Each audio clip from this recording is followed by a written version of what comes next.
Naquele domingo de maio, em pleno centro de Curitiba, tudo desmoronou. Eu estava passando a travessa de arroz quando minha mãe parou, olhou diretamente para mim e soltou as palavras que eu nunca imaginei ouvir. Ninguém aqui precisa de você, Júlia. Meu pai não piscou. Minha irmã Camila cruzou os braços e completou, como se já tivesse ensaiado aquilo. É verdade. A gente só precisa que você pare de achar que é melhor que todo mundo. O silêncio que veio depois foi tão pesado que eu senti meu peito apertar. Não consegui responder. Fiquei ali, congelada, segurando aquela travessa ridícula enquanto minha família me olhava como se eu fosse uma intrusa. E talvez, naquele momento, eu tenha começado a entender que realmente era. Mas eles não faziam ideia do que estava prestes a acontecer. Porque enquanto eles achavam que estavam me colocando no meu lugar, eu já estava calculando exatamente como me libertar daquilo tudo. E acredite, ninguém ali estava preparado para o que viria depois. Mas antes de continuarmos, confira se você já está inscrito no canal e escreva nos comentários de onde você está assistindo este vídeo. Meu nome é Júlia, tenho 31 anos e sempre fui a filha responsável. A que saiu de casa cedo, a que estudou enquanto trabalhava, a que conseguiu um emprego bom e construiu uma vida estável em São Paulo. Minha irmã Camila, 3 anos mais nova, ficou em Curitiba com meus pais. Ela sempre foi a queridinha, a que podia errar sem consequências, a que recebia elogios por qualquer coisa. Eu precisava ser perfeita só para ser notada. Mesmo assim, nunca deixei de ajudar. Quando meu pai perdeu o emprego na pandemia, fui eu quem pagou as contas da casa por 6 meses.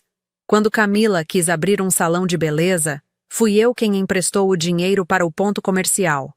Quando minha mãe precisou de uma cirurgia que o plano não cobria, fui eu quem parcelou no cartão. Eu sempre estive presente, mesmo morando longe. Sempre fui a solução. Mas com o tempo, percebi que minha presença começou a incomodar. As ligações ficaram mais curtas, as mensagens mais secas. Quando eu visitava, sentia que estava atrapalhando. Minha mãe suspirava quando eu oferecia ajuda. Meu pai desviava o olhar quando eu perguntava como estavam as coisas. E Camila? Bem, Camila tinha desenvolvido um talento especial para me ignorar. Eu tentava entender. Talvez fosse orgulho. Talvez eles quisessem provar que podiam se virar sozinhos. Mas a verdade é que cada visita doía um pouco mais. Cada jantar era mais tenso. E naquele domingo de maio, tudo explodiu. Eu tinha ido para Curitiba porque era aniversário da minha mãe. Comprei um presente caro, um colar de prata que ela tinha comentado meses atrás. Levei vinho, sobremesa e bom humor. Cheguei na casa dos meus pais às 13 horas, como combinado. Camila já estava lá, sentada no sofá mexendo no celular. Mal levantou os olhos quando entrei. Minha mãe estava na cozinha terminando o almoço.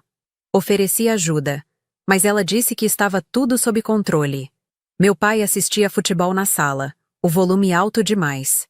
Eu me sentei e tentei puxar conversa com Camila, mas ela respondia com monossílabos, sem tirar os olhos da tela. A mesa foi posta em silêncio. Sentamos. Minha mãe serviu o arroz, o feijão, a carne assada. Tudo parecia normal, mas havia algo errado no ar. Uma tensão invisível, como se todos estivessem esperando alguma coisa. Eu tentei aliviar o clima. Perguntei sobre o salão da Camila, sobre a aposentadoria do meu pai, sobre a saúde da minha mãe. Respostas curtas, olhares trocados. E então, quando peguei a travessa de arroz para me servir pela segunda vez, minha mãe largou o garfo e disse aquilo. Ninguém aqui precisa de você, Júlia. O barulho do garfo caindo no prato ecoou na sala. Olhei para ela, achando que tinha entendido errado. Mas a expressão dela era séria, quase dura. Meu pai não se mexeu. Camila cruzou os braços e completou com aquela frase sobre eu achar que era melhor que todo mundo. Senti meu estômago revirar. Minha boca ficou seca. Eu queria perguntar de onde tinha vindo aquilo, o que eu tinha feito para merecer essa humilhação. Mas as palavras não saíam. Fiquei ali, paralisada, segurando aquela travessa ridícula enquanto minha própria família me olhava como se eu fosse um problema, como se eu fosse um peso, como se eu fosse descartável. Coloquei a travessa na mesa devagar.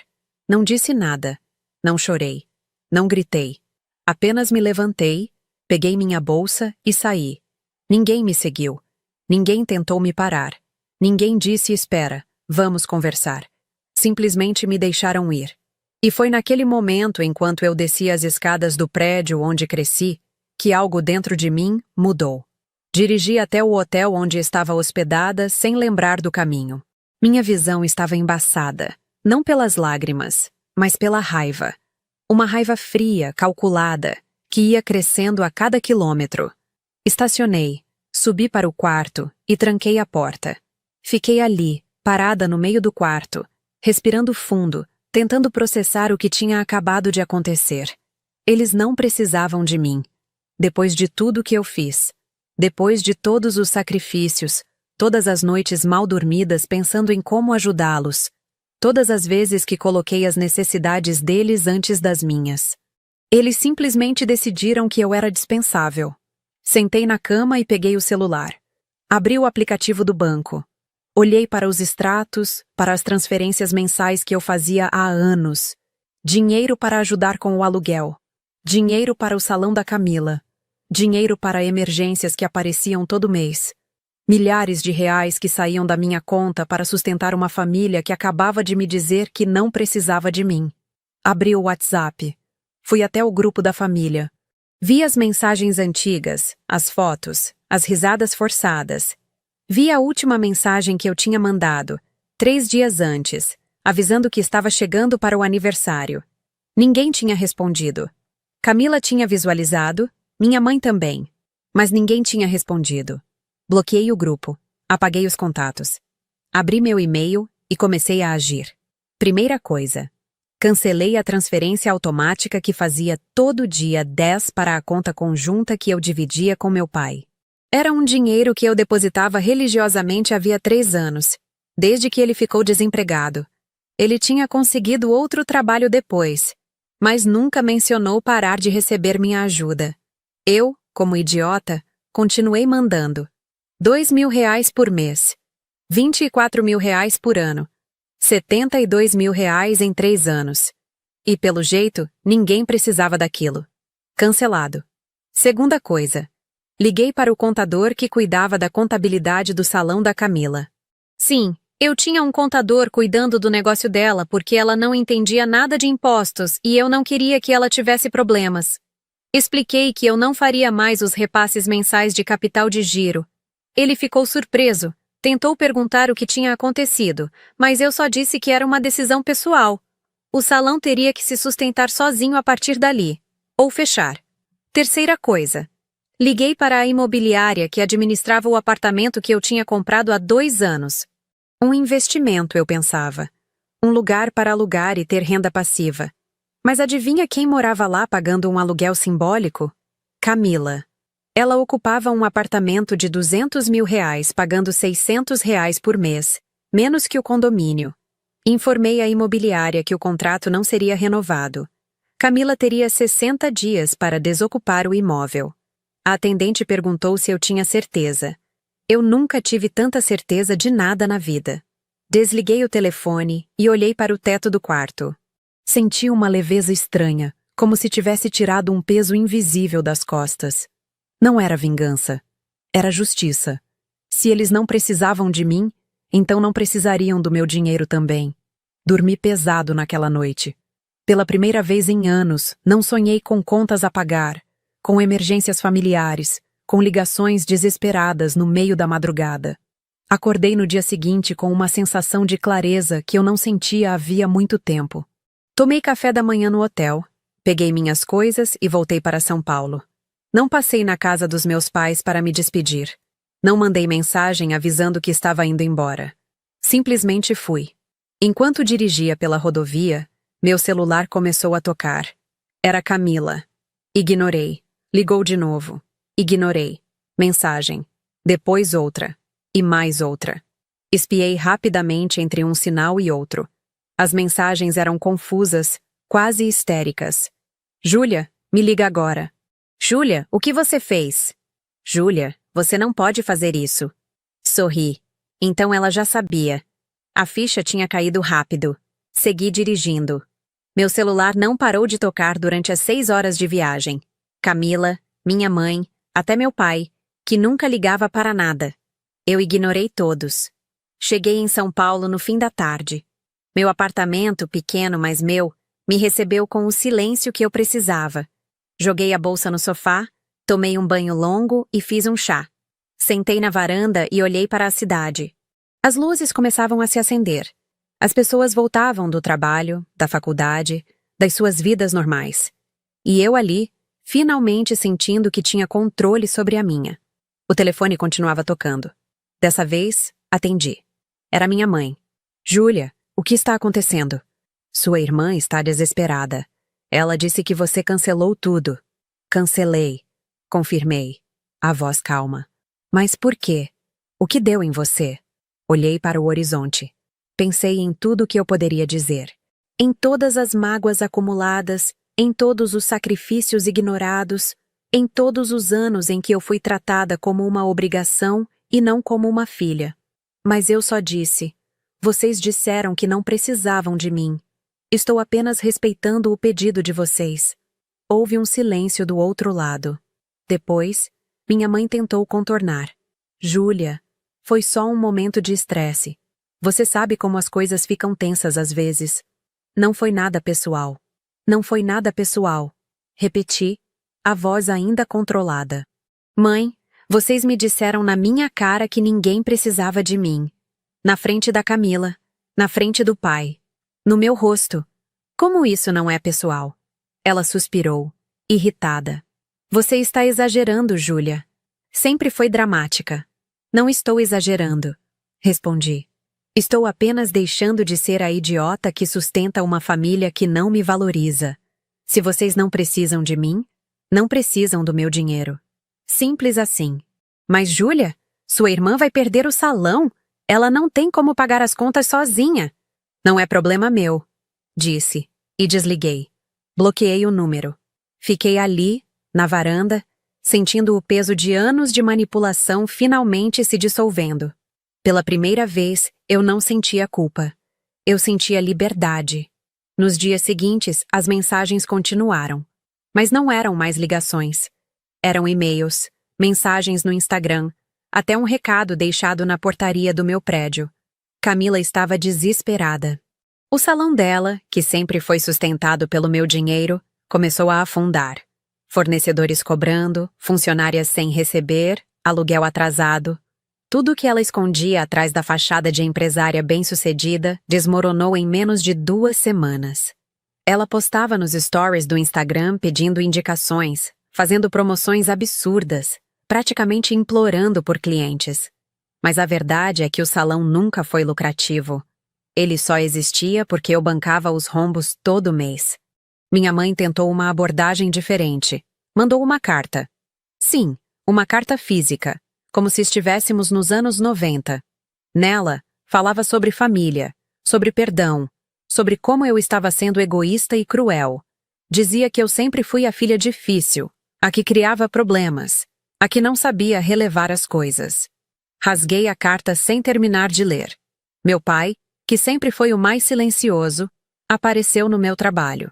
Simplesmente apareceu, sem avisar, e pediu para falar comigo na recepção da empresa onde eu trabalho como gerente de projetos.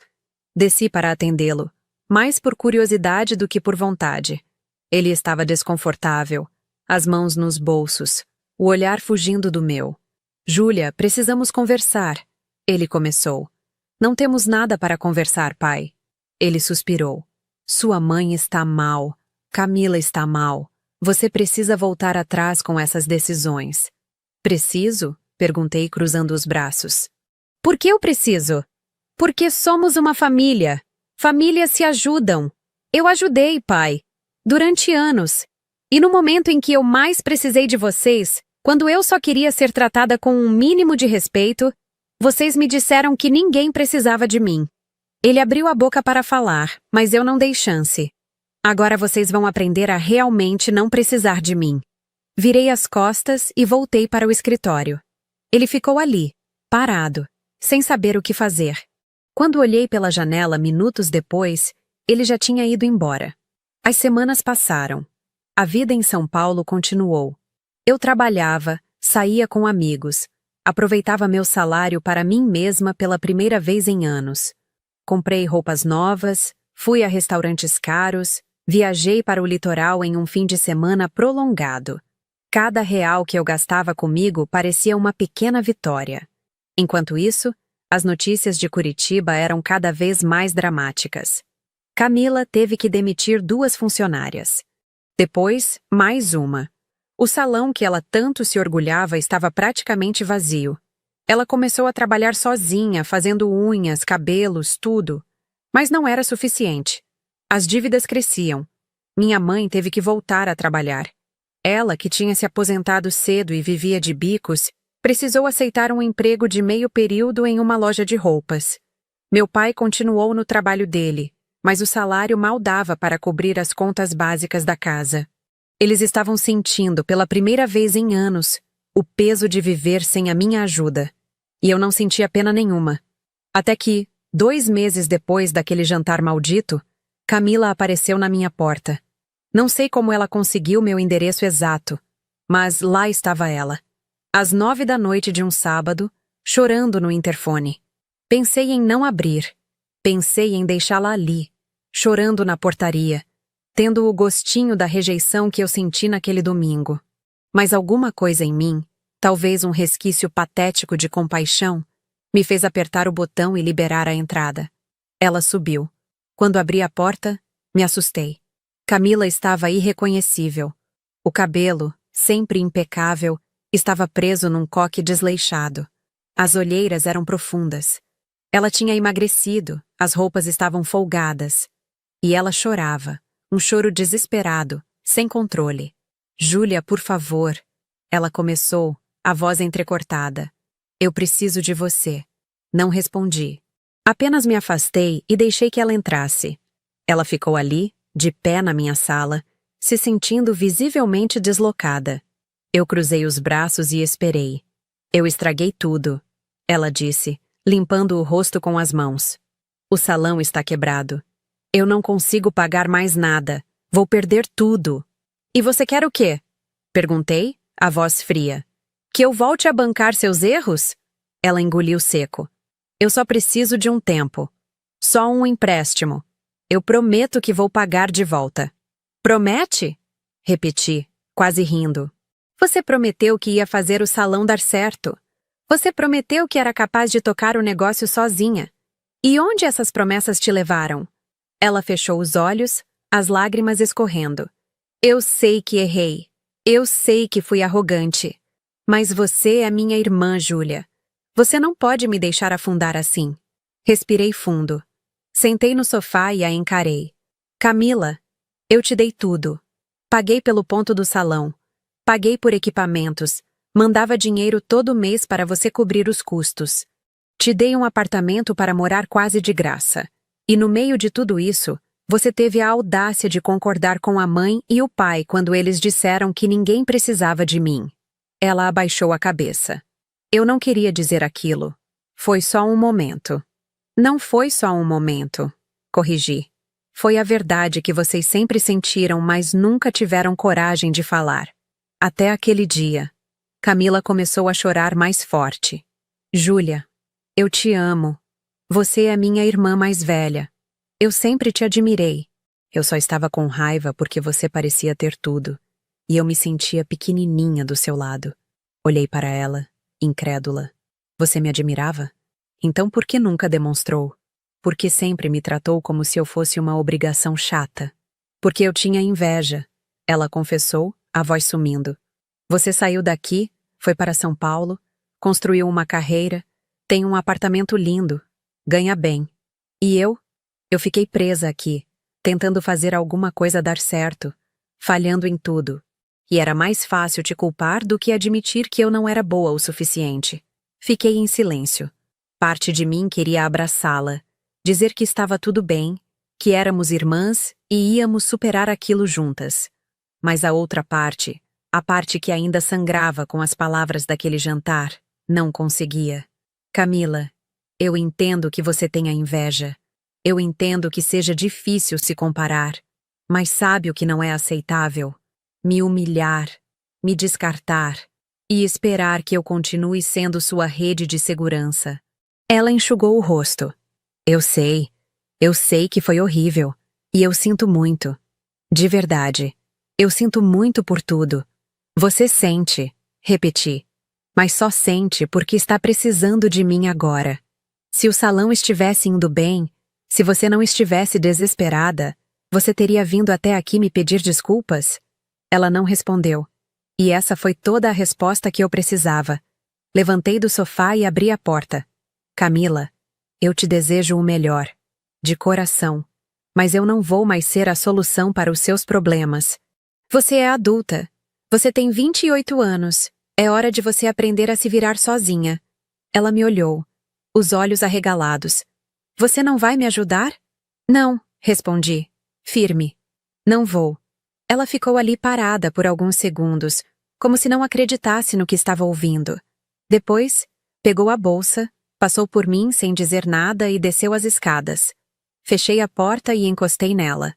Minhas mãos tremiam. Meu coração batia forte. Mas eu não chorei. Eu tinha feito a coisa certa. Nas semanas seguintes, Camila ainda tentou me procurar algumas vezes. Mensagens curtas, sempre pedindo ajuda, sempre com um tom de desespero. Eu não respondia. Minha mãe voltou a ligar, dessa vez com uma abordagem diferente.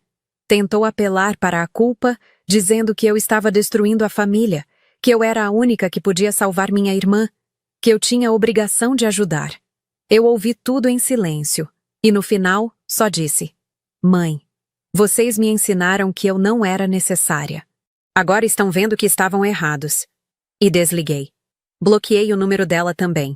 Meu pai tentou uma última vez.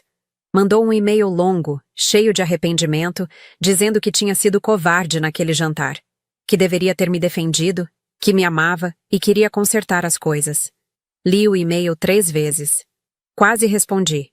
Quase. Mas então lembrei do silêncio dele naquela mesa. Do jeito que ele desviou o olhar quando minha mãe me atacou. Do jeito que ele não fez nada quando Camila concordou. E apaguei o e-mail. 3 meses depois daquele jantar, recebi uma notícia pelo Instagram. Camila tinha fechado o salão. A página dela, que antes tinha fotos glamurosas de clientes e antes e depois impecáveis, agora tinha um post fixado anunciando o encerramento das atividades. O texto era longo, cheio de agradecimentos genéricos e desculpas vagas. Ela não mencionava os motivos reais, claro. Não falava da má administração, das dívidas, da dependência do meu dinheiro. Apenas dizia que tinha sido uma decisão difícil, mas necessária. Li o post sem sentir nada. Nem alívio, nem tristeza, nem culpa. Apenas indiferença. Camila era um capítulo encerrado da minha vida.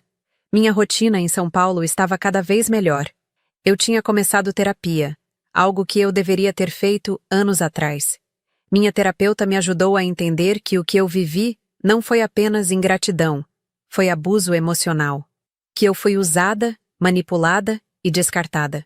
E que cortar laços não era crueldade, era sobrevivência. Comecei a namorar.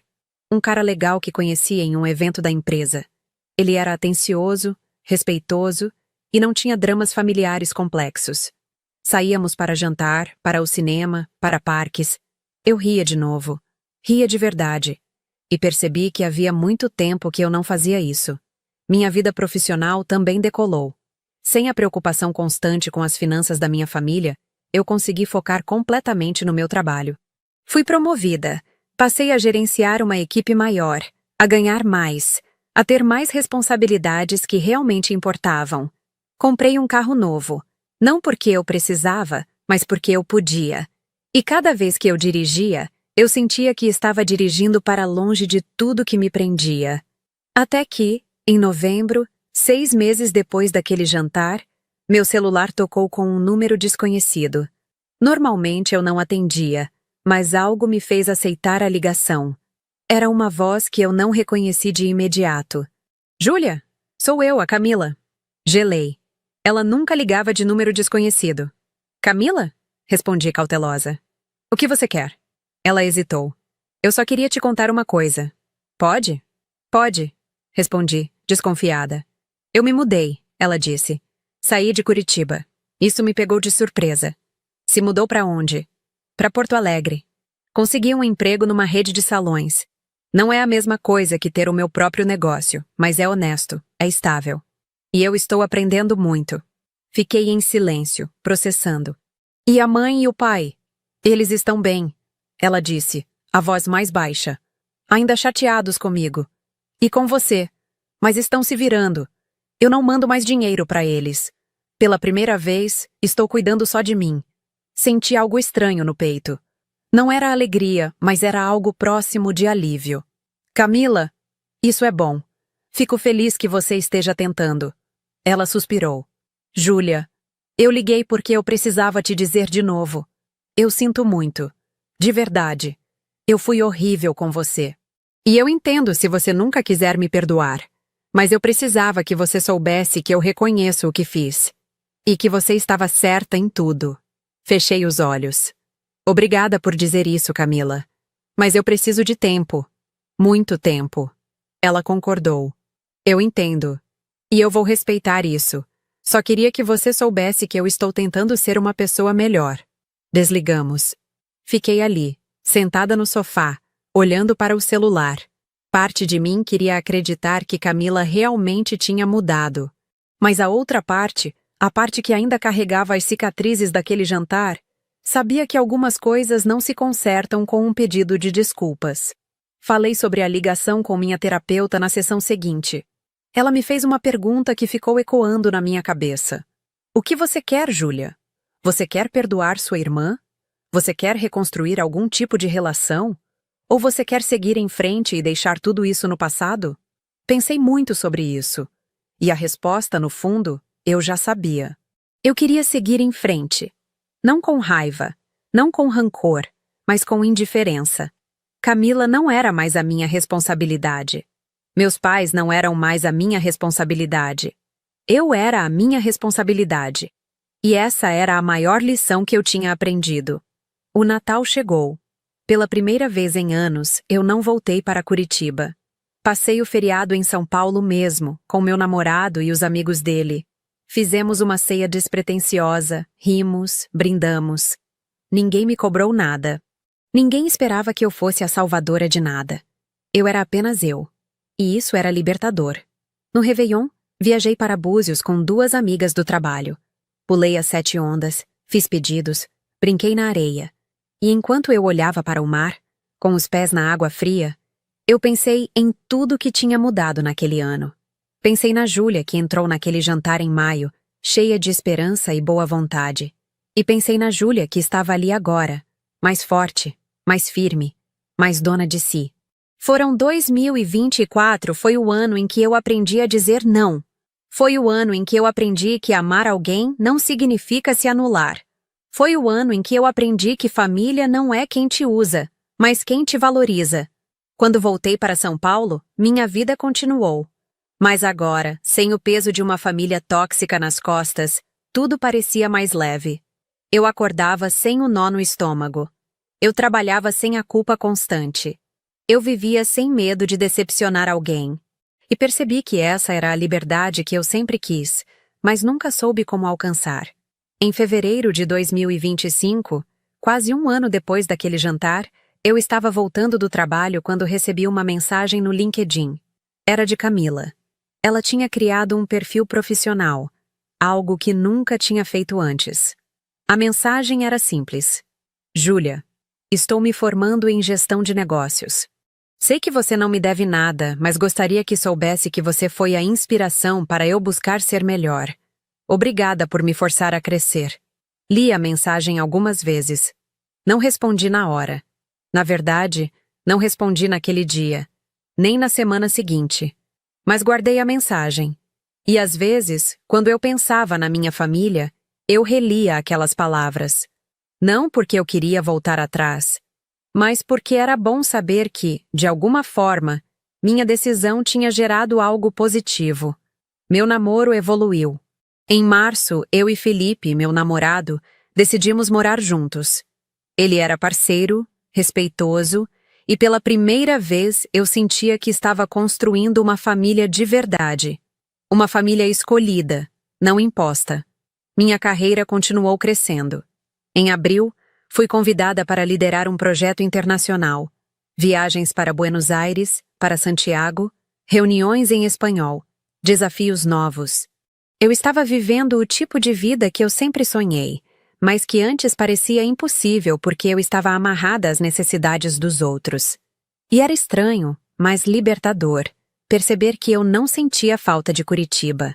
Não sentia falta das visitas tensas, dos jantares pesados, das cobranças veladas.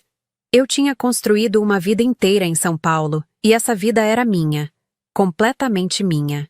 Em maio, no aniversário de 1 ano daquele jantar fatídico, eu acordei e percebi que não estava pensando nisso. Não estava relembrando a dor, a humilhação, a rejeição. Eu estava pensando na reunião que eu teria mais tarde, no jantar que eu ia fazer com Felipe, no final de semana que a gente planejava na praia. Tinha superado. De verdade. Não com perdão forçado, não com reconciliação falsa, mas com a aceitação de que algumas histórias simplesmente terminam. E que tudo bem. Foi só no meio da tarde que meu celular vibrou. Uma mensagem do meu pai. A primeira em meses. Júlia, sei que você não quer falar comigo, mas hoje faz 1 ano. E eu queria que você soubesse que nós erramos. Eu errei. Sua mãe erra. A Camila errou. E nós perdemos você por causa disso. Espero que você seja feliz. Li a mensagem sem emoção. Sem raiva, sem tristeza, sem nada. Apenas li. E arquivei. Não respondi. Não bloqueei. Apenas deixei ali, existindo em algum lugar do meu celular que eu raramente visitava. Porque a verdade é que eles não mereciam mais espaço na minha cabeça. Naquela noite, Felipe me perguntou se eu estava bem. Eu estava mais quieta que o normal, mais pensativa. Contei para ele sobre o aniversário de 1 ano do jantar, sobre a mensagem do meu pai, sobre tudo. Ele me ouviu em silêncio, segurando minha mão. No final ele disse: "Você sabe que pode escolher como quer lidar com isso, né? Você não precisa perdoar ninguém. Mas se um dia você quiser tentar, eu vou estar aqui. E se você nunca quiser, eu também vou estar aqui." Eu sorri. E naquele momento, eu soube que tinha feito as escolhas certas. Não porque eu tinha me vingado. Não porque eu tinha machucado alguém de propósito. Mas porque eu tinha escolhido a mim mesma. E isso, no final das contas, era a única coisa que importava. Os meses seguintes foram de calmaria. Minha rotina estava estabelecida. Trabalho, casa, relacionamento, amigos, hobbies. Tudo fluía de maneira natural, sem dramas, sem crises. Eu tinha esquecido como era viver assim. Em junho, minha mãe tentou entrar em contato de novo. Dessa vez, através de uma prima distante que morava em São Paulo. A prima apareceu no meu trabalho sem avisar, pedindo para conversar comigo. Eu poderia ter negado, mas a curiosidade falou mais alto. Descemos para um café próximo. Ela foi direta ao ponto. Sua mãe está muito mal, Júlia. Ela chora toda semana. Diz que perdeu a filha mais velha, que cometeu o maior erro da vida dela. Respirei fundo. E o que ela espera que eu faça? Que você volte a falar com ela, que dê uma chance. Olhei para minha prima. Ela era bem intencionada, eu sabia. Mas ela não entendia. Ninguém que não viveu o que eu vivi entendia. Eu dei chances, respondi. Durante anos. E sabe o que eu recebi em troca? Desprezo. Então, não. Eu não vou voltar. Ela suspirou, desapontada. Família é família, Júlia. Família é quem te valoriza, corrigi. E a minha não me valorizava. Voltei para o escritório e bloqueei minha prima também. Eu não podia deixar que ninguém abrisse brechas na minha paz. Júlio chegou, e com ele, uma surpresa inesperada. Recebi um convite para ser madrinha de casamento de uma amiga da faculdade. Ela morava em Curitiba. O casamento seria lá. Meu primeiro instinto foi recusar. Voltar para Curitiba parecia arriscado. Mas então eu pensei, por que eu deveria evitar uma cidade inteira por causa de 3 pessoas? Aceitei o convite. Comprei passagem, reservei hotel e fui. O casamento foi lindo. Reencontrei amigos antigos, dancei, ri, bebi champanhe, e em nenhum momento eu pensei na minha família. Eles não tinham mais poder sobre mim. No dia seguinte, antes de voltar para São Paulo, resolvi dar uma volta pela cidade. Passar pelos lugares que eu costumava frequentar quando era mais nova. E foi numa dessas voltas, numa padaria do bairro onde eu cresci, que eu a vi. Camila. Ela estava comprando pão, distraída, mexendo no celular. Não me viu de imediato. Eu poderia ter ido embora. Poderia ter saído pela porta dos fundos, evitado o confronto. Mas algo me fez ficar. Esperei. Quando ela levantou os olhos e me viu, seu rosto desmoronou. Júlia, ela disse, a voz tremendo. Oi, Camila. Respondi, a voz neutra. Ela ficou paralisada, sem saber o que fazer. Depois, se aproximou devagar, como se eu fosse fugir a qualquer momento. Você está bem? Ela perguntou. Estou, respondi. E você? Ela deu um sorriso triste. Estou tentando, trabalhando em Porto Alegre. Vim visitar a mãe e o pai esse fim de semana. Assenti. Que bom. Ficamos ali, no meio da padaria, cercadas por pessoas que iam e vinham, comprando pão francês e café. O silêncio entre nós era desconfortável, mas não tenso, apenas vazio. Júlia! Ela começou hesitante. Eu sei que você não quer ouvir isso, mas eu realmente mudei. Eu aprendi muito. E eu sei que não posso voltar atrás no que fiz. Mas eu queria que você soubesse que eu sinto falta de você. Engoli seco. Eu não sinto falta de você, Camila. Não da forma como as coisas eram. E acho que nunca vou sentir. Ela abaixou a cabeça, os olhos marejados. Eu entendo. Mas talvez um dia a gente possa começar de novo. Do zero. Como duas pessoas que não se conhecem direito. Olhei para ela. Vi a mulher que minha irmã tinha se tornado. Mais magra, mais cansada, mas também mais humilde. E pensei, será que eu quero isso? Pensei muito, ali naquele instante. E a conclusão que cheguei foi, não agora. Talvez nunca. Mas quem sabe? Camila, eu não sei se eu consigo, disse honesta. E eu não quero te dar falsas esperanças. Mas eu não te odeio. E isso já é alguma coisa. Ela assentiu, limpando as lágrimas discretamente. Já é alguma coisa, repetiu. Nos despedimos. Sem abraço, sem promessas, apenas um aceno. E eu saí dali sentindo que tinha fechado um ciclo. Não com perdão, não com reconciliação, mas com aceitação. Voltei para São Paulo naquela mesma tarde. E quando o avião decolou, olhando Curitiba ficando cada vez menor lá embaixo, eu senti uma paz profunda. Não era o fim de uma guerra. Era o fim de uma obrigação. Agosto, setembro, outubro passaram. Minha vida continuou sua trajetória ascendente. No trabalho, recebi um prêmio de desempenho. Em casa, eu e Felipe começamos a falar sobre casamento, sobre planos futuros, sobre construir algo juntos. E pela primeira vez, eu não tinha medo de me comprometer, porque eu sabia que dessa vez eu estava escolhendo alguém que me escolhia de volta. Em novembro, recebi outra mensagem. Dessa vez, do meu pai. Júlia, sei que não tenho direito de pedir nada, mas sua mãe está doente. Nada grave, mas ela está fragilizada. E ela pergunta por você todo dia. Não estou pedindo que você volte. Só queria que você soubesse. Olhei para a mensagem por um longo tempo. Senti um aperto no peito. Não porque eu queria voltar correndo para cuidar dela, mas porque, no fundo, ainda havia um resquício de filha dentro de mim que doía ao saber que minha mãe não estava bem. Mas eu não podia voltar. Não daquele jeito. Não como a salvadora, a enfermeira, a muleta emocional. Respondi apenas. Espero que ela melhore. Mas eu não vou voltar. Ele visualizou. Não respondeu. E eu segui minha vida. Dezembro chegou. E com ele, 1 ano e meio desde aquele jantar. Eu estava jantando com Felipe quando ele segurou minha mão e disse: Júlia, eu quero te fazer uma pergunta. Meu coração acelerou. Ele tirou uma caixinha do bolso. Quer casar comigo? Comecei a chorar. Não de tristeza, mas de uma felicidade que eu não sabia que era possível sentir. Disse sim. 1000 vezes sim. Nos casamos em março de 2026, numa cerimônia pequena, Só com os amigos mais próximos. Sem família. Sem drama. Sem expectativas que eu não conseguia cumprir.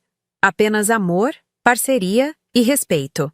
E naquele dia, enquanto eu caminhava até o altar improvisado no jardim de um sítio alugado, eu pensei em tudo que eu tinha passado. Pensei na Júlia de 2 anos atrás, sentada naquela mesa de jantar, ouvindo que ninguém precisava dela. E pensei na Júlia de agora, prestes a se casar com alguém que a via, que a valorizava, que a amava de verdade. E eu percebi que tinha valido a pena. Cada lágrima, cada decisão difícil, cada ponte queimada, tinha valido a pena porque me trouxe até aqui, até esse momento, até essa vida. A vida que eu sempre mereci. Nos meses que se seguiram ao casamento, minha vida finalmente tinha encontrado um ritmo que parecia certo. Felipe e eu dividíamos as tarefas de casa, planejávamos viagens, cozinhávamos juntos nos fins de semana. Não havia cobranças invisíveis. Não havia expectativas sufocantes. Apenas companheirismo. Em maio, quase 2 anos depois daquele jantar, eu estava organizando as gavetas do escritório quando encontrei uma foto antiga. Era de uma festa de aniversário minha, quando eu tinha uns 12 anos. Camila aparecia ao meu lado, sorrindo, abraçada em mim. Olhei para aquela foto por um longo tempo. Tentei lembrar como era a sensação de ter uma irmã, de ter uma família, e percebi que a lembrança estava embaçada, como se pertencesse a outra vida. Guardei a foto de volta na gaveta. Não com raiva, não com saudade, mas com indiferença. E percebi que esse era o maior sinal de que eu tinha seguido em frente. Quando algo não te machuca mais, quando não te tira o sono, quando não ocupa mais espaço na sua mente, é porque você realmente superou. Felipe entrou no escritório e perguntou o que eu estava fazendo. Apenas organizando, respondi. Ele me abraçou por trás, beijou meu pescoço e disse: "Tô orgulhoso de você, sabia?" Sorri. Por quê? Porque você reconstruiu sua vida do zero. E fez isso do jeito certo, escolhendo você. Virei para abraçá-lo. E naquele abraço, senti que estava exatamente onde deveria estar. Julho trouxe uma novidade inesperada. Recebi um e-mail de Camila. Não uma mensagem dramática, não um pedido de ajuda, mas um simples. Júlia, me formei. Terminei o curso de gestão. Estou trabalhando como coordenadora de uma rede de salões agora. Não sei se você se importa, mas eu queria que você soubesse. Seu exemplo me salvou, mesmo que você não tenha feito isso por mim. Obrigada. Li o e-mail 3 vezes. Senti algo estranho. Não era alegria, não era orgulho, mas era algo próximo de alívio. Alívio de saber que Camila tinha encontrado seu caminho, que ela não tinha afundado completamente. Respondi, pela primeira vez em quase 2 anos. Parabéns, Camila. Fico feliz por você. Não escrevi mais nada. Não abri portas para reaproximação, mas também não fechei com violência. Apenas deixei ali uma frase simples, um reconhecimento mínimo, e me senti bem com isso. Agosto chegou, e com ele, uma proposta de trabalho que mudaria tudo. Uma empresa multinacional me ofereceu uma posição de diretora em Lisboa, Portugal. Salário alto, benefícios excelentes, oportunidade de crescimento internacional. Era o tipo de oferta que aparece uma vez na vida. Conversei com Felipe. Ele, que trabalhava como desenvolvedor e podia trabalhar de qualquer lugar, topou na hora. Vamos, ele disse sorrindo. Vamos começar uma nova vida do outro lado do Atlântico. E foi isso que fizemos. Em outubro, nos mudamos para Lisboa. Apartamento com vista para o Tejo, rotina nova, cidade nova, vida nova. Era como se eu tivesse renascido pela 3ª vez. A primeira vez foi quando saí de Curitiba para São Paulo. A segunda foi quando cortei laços com minha família. E a terceira foi quando atravessei o oceano para construir algo completamente meu. Minha mãe nunca soube da mudança. Meu pai também não. Camila, eu contei, num breve e-mail de despedida. Ela respondeu desejando sorte. E foi isso. Nenhum drama, nenhuma lágrima. Apenas um ciclo que se fechava definitivamente. Lisboa me recebeu de braços abertos. O trabalho era desafiador, mas gratificante. Minha equipe me respeitava. Meu chefe me valorizava. E pela primeira vez na vida, eu não sentia que precisava provar nada para ninguém. Eu era boa no que fazia. E isso bastava. Em dezembro, passamos o Natal em Lisboa. Fizemos bacalhau, bebemos vinho do Porto, assistimos aos fogos na Praça do Comércio. E enquanto eu olhava para aquelas luzes estourando no céu, eu pensei, essa é a vida que eu sempre quis. Não uma vida perfeita, mas uma vida minha. Uma vida onde eu não era a salvadora de ninguém. Onde eu não carregava o peso do mundo nas costas. Onde eu podia simplesmente ser. E isso, percebi, era liberdade de verdade. No Réveillon, eu e Felipe fizemos planos. Planos de viajar pela Europa, de conhecer novos lugares, de talvez um dia ter filhos. Filhos que eu criaria de forma diferente. Filhos que saberiam que amor não é obrigação.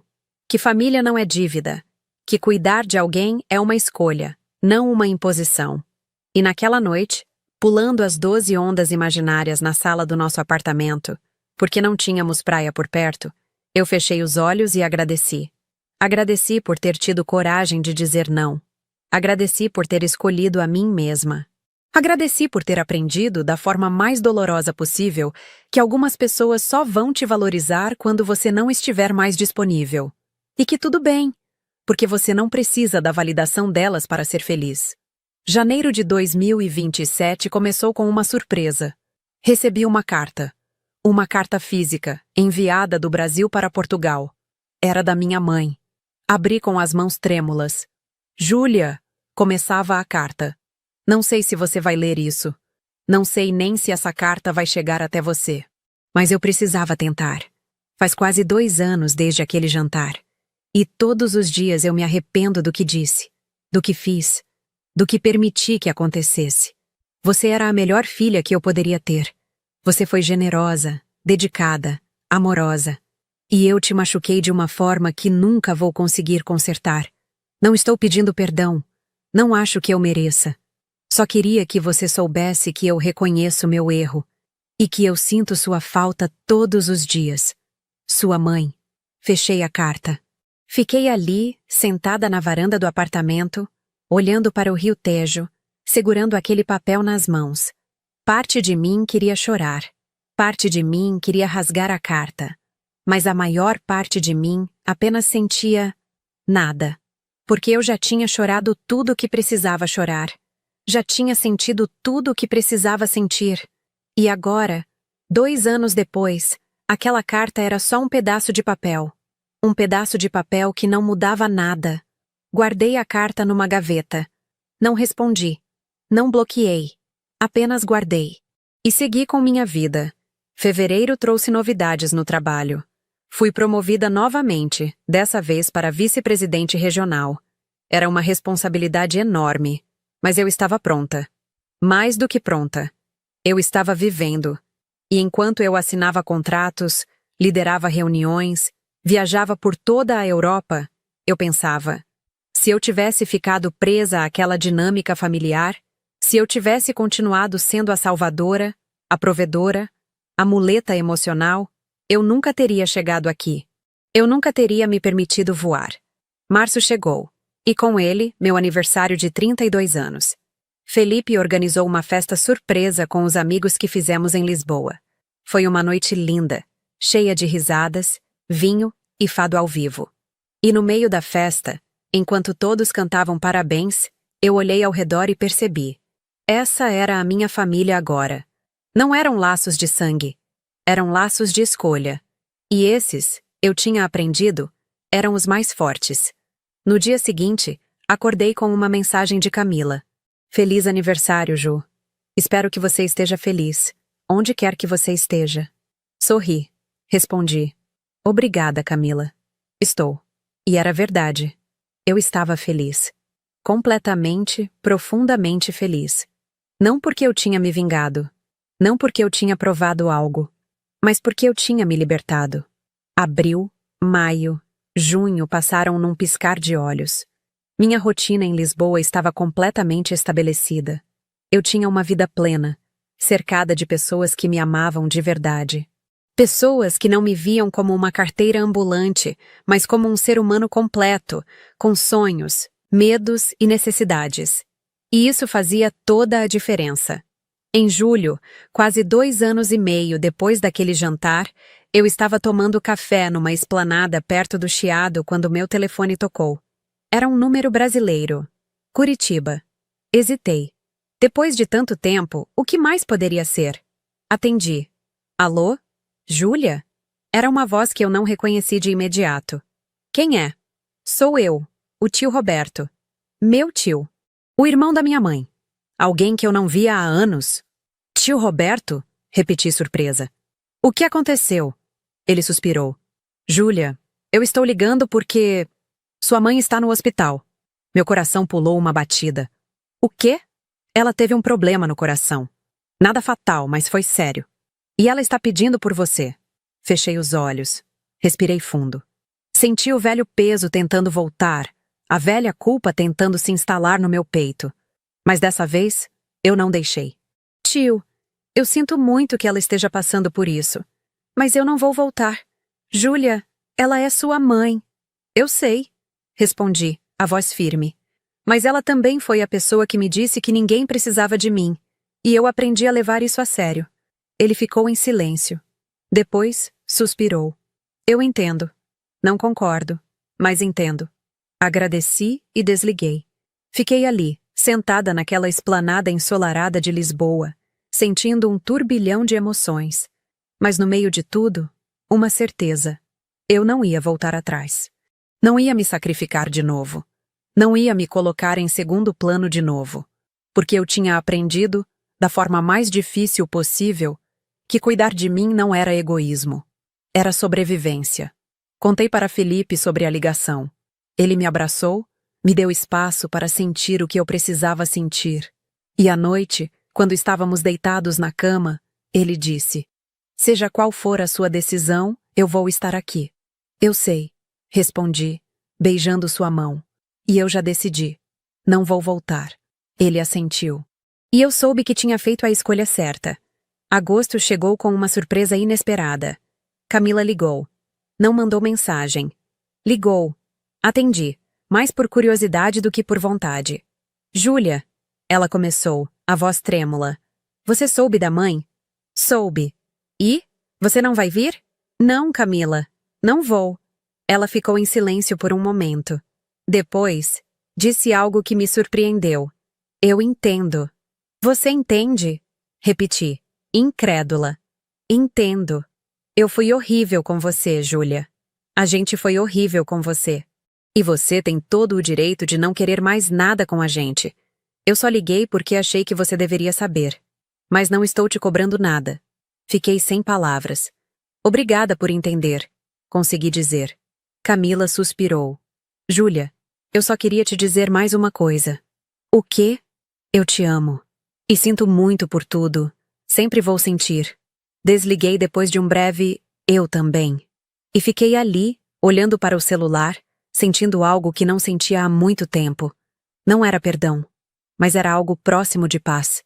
Setembro trouxe a notícia de que minha mãe tinha recebido alta. Ela estava bem, se recuperando em casa. Meu tio mandou uma mensagem agradecendo por eu ter respeitado a decisão dela de não me querer por perto. Eu ri. Ele tinha invertido completamente a história. Mas tudo bem. Cada um lidava com a verdade do jeito que conseguia.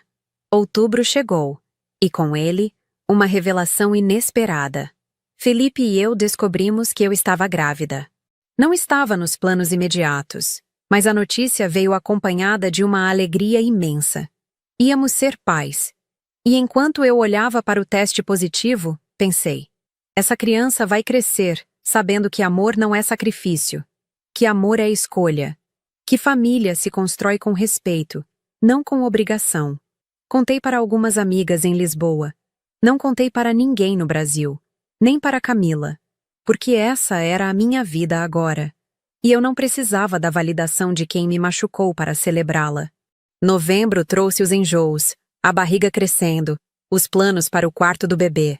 Felipe estava radiante, comprando roupinhas minúsculas, lendo livros sobre paternidade, sendo o parceiro que eu sempre sonhei ter. E enquanto eu via ele montar o berço, eu pensei: eu fiz as escolhas certas, todas elas. Dezembro chegou, e com ele, 3 anos desde aquele jantar. 3 anos desde que minha vida mudou completamente. E enquanto eu passava o Natal em Lisboa, grávida, feliz, ao lado do homem que eu amava, eu pensei na Júlia de 3 anos atrás. Pensei na mulher que entrou naquela sala de jantar cheia de esperança. E pensei na mulher que eu era agora. E percebi que aquele jantar, por mais doloroso que tenha sido, foi o melhor presente que eu poderia ter recebido. Porque ele me libertou. Me forçou a escolher a mim mesma. Me ensinou que nem todas as relações merecem ser salvas. E que tudo bem. Janeiro de 2028 começou com o nascimento da minha filha, Clara. Um nome que significa luz. E foi exatamente isso que ela trouxe para a minha vida. Mais luz. Mais amor. Mais certeza de que eu estava no caminho certo. Não mandei foto para ninguém no Brasil. Não anunciei nas redes sociais. Apenas vivi aquele momento com Felipe, com nossos amigos de Lisboa, com a nossa família escolhida. E foi perfeito. Quando Clara tinha 2 meses, recebi uma mensagem de Camila. Júlia, eu descobri por uma amiga em comum que você teve uma filha. Parabéns. Espero que você seja muito feliz. E espero que ela nunca sinta o que você sentiu. Li a mensagem e pela primeira vez senti vontade de responder. Obrigada, Camila. Eu também espero. Não foi uma reaproximação. Não foi um perdão. Foi apenas um reconhecimento. Um pequeno passo em direção a algo que talvez, um dia, pudesse se transformar em uma relação saudável. Ou não. E tudo bem. Março trouxe a licença maternidade chegando ao fim. Voltei ao trabalho, dessa vez com uma perspectiva completamente diferente. Eu não era mais apenas a Júlia profissional, dedicada, workaholic. Eu era a Júlia mãe. E essa versão de mim sabia colocar limites, sabia dizer não, sabia priorizar o que realmente importava. Minha equipe respeitava isso. Meu chefe respeitava isso. E eu me sentia realizada de uma forma que nunca tinha sentido antes. Abril chegou, e com ele, uma ligação inesperada. Era meu pai. Júlia, ele começou, a voz embargada. Eu sei que você não quer falar comigo, mas eu precisava te dizer. Eu errei. Eu fui covarde naquele jantar. Eu deveria ter te defendido, e eu sinto muito. Fiquei em silêncio, ouvindo. Eu sei que é tarde demais, ele continuou. Eu sei que você construiu uma vida longe de nós. E eu não estou pedindo para você voltar. Só queria que você soubesse que eu reconheço o quanto eu te machuquei. E que eu sinto muito. Respirei fundo. Pai, eu aceito o seu pedido de desculpas. Mas isso não muda nada. Eu entendo. Mas obrigado por me ouvir. Desligamos. E eu fiquei ali, sentada no escritório, olhando para a foto de Clara na minha mesa. E percebi que eu tinha conseguido. Tinha me libertado da culpa, da raiva, do ressentimento. Tinha construído uma vida plena, feliz, longe de tudo que me machucava. E isso, no final das contas, era a maior vitória. Maio, junho, julho passaram. Clara crescia, cada dia mais esperta, mais alegre. Felipe e eu estávamos mais unidos do que nunca, e minha carreira continuava em ascensão. Em agosto, recebi uma proposta para escrever um livro sobre liderança feminina e resiliência. Aceitei. E enquanto eu escrevia, percebi que minha história, por mais dolorosa que tenha sido, tinha algo a ensinar.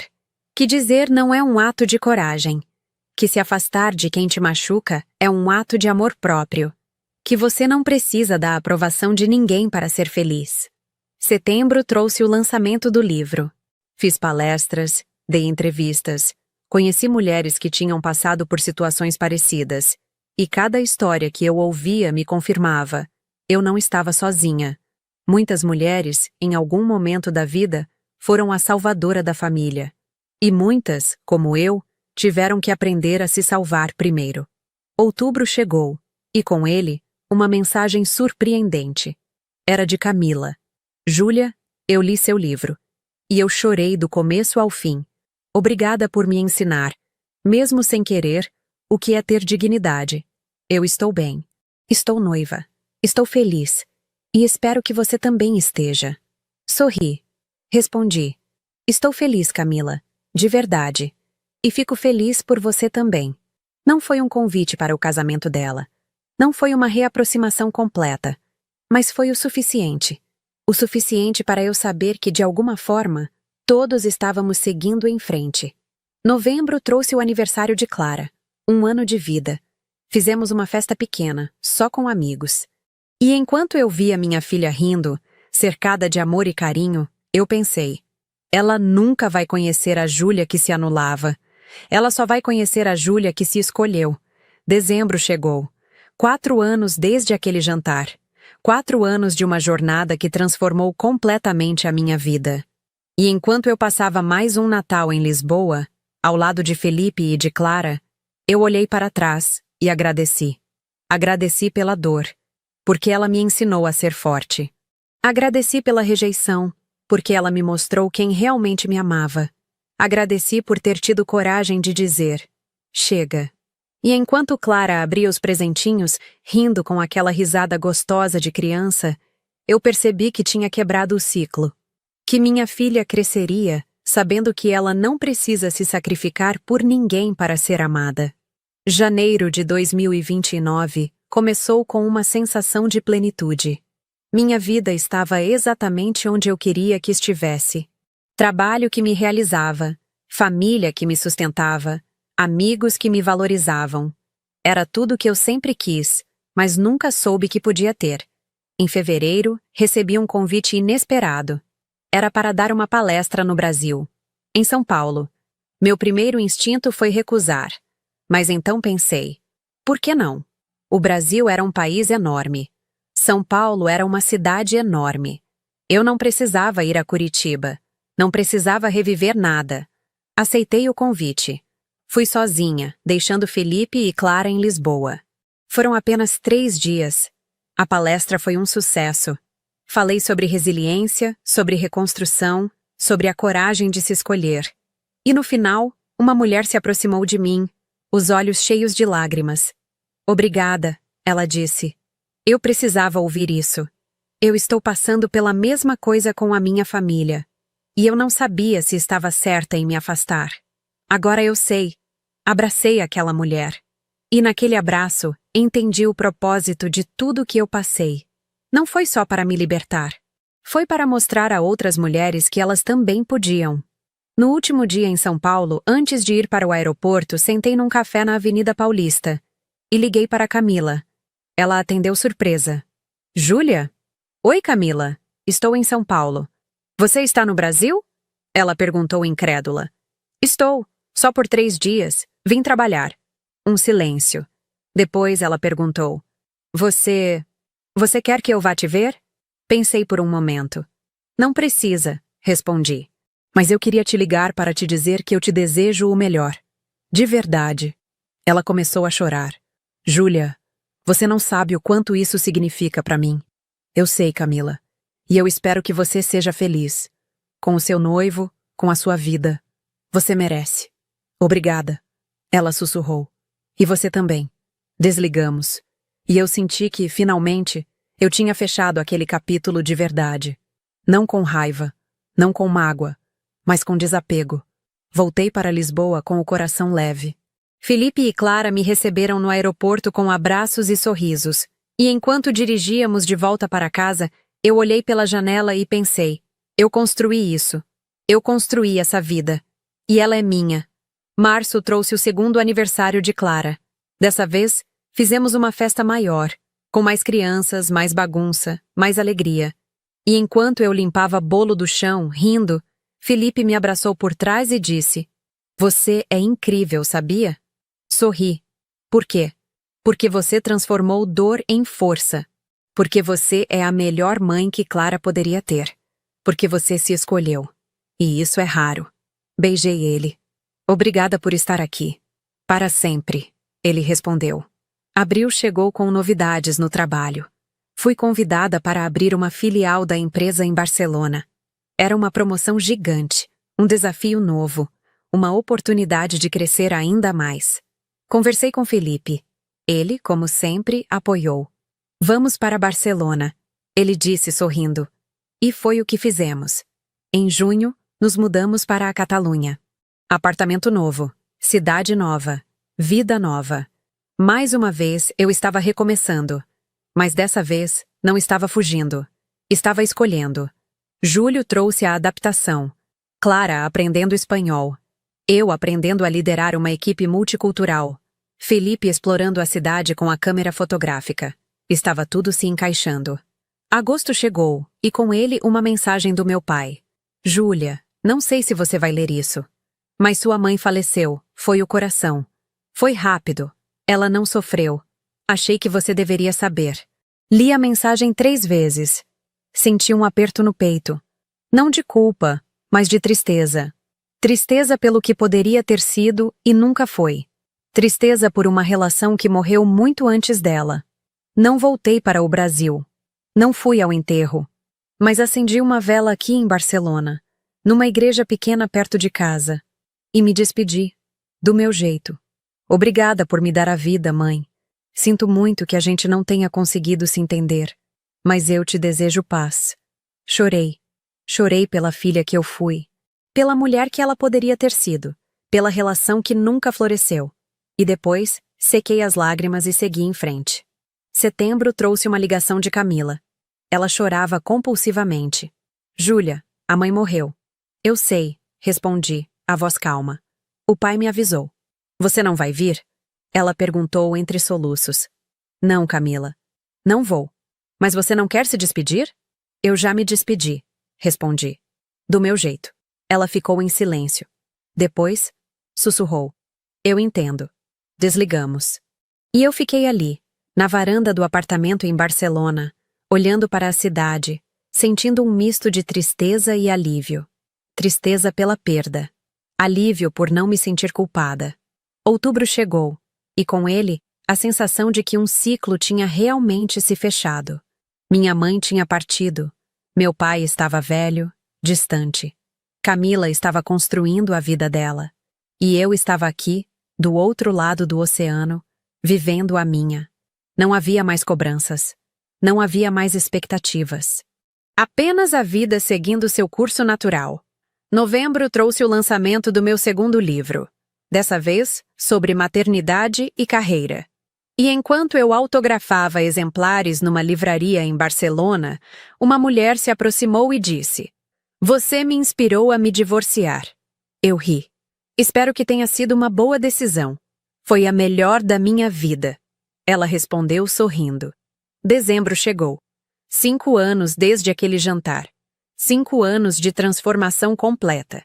E enquanto eu passava mais um Natal em família, dessa vez em Barcelona, eu olhei para Felipe, para Clara, para a vida que eu tinha construído e pensei: valeu a pena. Cada lágrima, cada decisão difícil, cada ponte queimada. Valeu a pena porque me trouxe até aqui. Janeiro de 2030 trouxe a notícia de que eu estava grávida de novo. Clara ia ter um irmãozinho. Felipe quase desmaiou de felicidade. E eu? Bem, eu senti que minha vida estava completa. Fevereiro, março, abril passaram num borrão de enjoos, consultas médicas, preparativos. E em maio, nasceu Miguel. Meu filho. Meu segundo milagre. Quando segurei ele pela primeira vez, olhei para aquele rostinho pequenininho e pensei: você nunca vai me ver me anulando por ninguém. Você vai crescer sabendo que sua mãe se escolheu.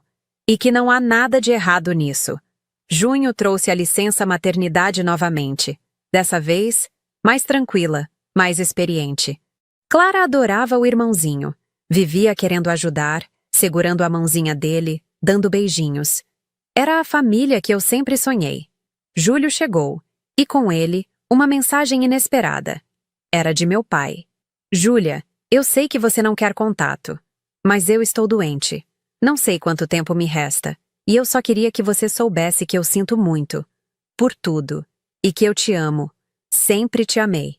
Li a mensagem com os olhos marejados. Não de culpa, mas de compaixão. Respondi: Pai, eu também te amo. E eu te perdoo. Cuide-se. Não foi uma reaproximação, não foi uma volta. Foi apenas um perdão. Um perdão que eu dei mais para mim do que para ele, porque eu precisava me libertar de qualquer resquício de mágoa. Agosto trouxe a notícia de que meu pai tinha falecido. Dessa vez, eu não chorei. Apenas senti uma paz profunda, uma certeza de que, de alguma forma, eu tinha fechado todos os ciclos. Setembro chegou, e com ele, a sensação de que eu estava exatamente onde deveria estar. Mãe de 2 filhos lindos, casada com um homem maravilhoso, com uma carreira brilhante, morando numa cidade incrível. Era tudo o que eu sempre quis, mas só consegui quando me dei permissão para escolher a mim mesma. Outubro trouxe o 3º aniversário de Clara, uma festa grande, cheia de amigos, de risadas, de amor. E enquanto eu cortava o bolo, olhei ao redor e pensei: essa é a minha família, não a que me foi imposta, mas a que eu escolhi. Novembro chegou, e com ele, uma última mensagem de Camila. Júlia, eu me casei. Estou feliz. E eu queria te agradecer. Por tudo. Porque se você não tivesse se afastado, eu nunca teria aprendido a andar sozinha. Você foi a melhor professora que eu poderia ter, mesmo sem querer. Te amo, irmã. Respondi. Parabéns, Camila. Eu também te amo. E fico feliz que você tenha encontrado o seu caminho. Dezembro chegou. 6 anos desde aquele jantar. 6 anos de uma jornada que transformou completamente a minha vida. E enquanto eu passava mais um Natal em família, dessa vez com 2 filhos, um marido amoroso e uma vida plena, eu olhei para trás e agradeci. Agradeci pela dor que me ensinou a ser forte. Agradeci pela rejeição que me mostrou quem eu realmente era. Agradeci por ter tido coragem de dizer: eu me escolho. Porque no final das contas, essa foi a decisão mais importante que eu já tomei. E enquanto Clara e Miguel brincavam com os presentes, rindo, felizes, eu pensei: eu quebrei o ciclo. Meus filhos vão crescer sabendo que amor não é sacrifício, que família não é obrigação, que cuidar de si mesmo não é egoísmo. E essa, percebi, era a maior herança que eu poderia deixar para eles. Então, se você está ouvindo essa história e se identificou, se você também já foi a salvadora da família, a que sempre deu e nunca recebeu, a que foi descartada depois de anos de dedicação, eu quero te dizer uma coisa: você não é obrigada a aguentar. Você não precisa se anular para ser amada. Você tem permissão para se escolher. E quando você fizer isso, quando você tiver coragem de dizer não, de cortar laços, de reconstruir a sua vida nos seus próprios termos, você vai descobrir algo incrível. Você vai descobrir que é capaz de ser feliz, de verdade. E me conta, de onde você está assistindo esse vídeo? Escreve aqui nos comentários. E se essa história tocou você de alguma forma, se inscreve no canal. Porque tem muitas outras histórias assim vindo por aí. Histórias de mulheres que se escolheram e que nunca mais olharam para trás.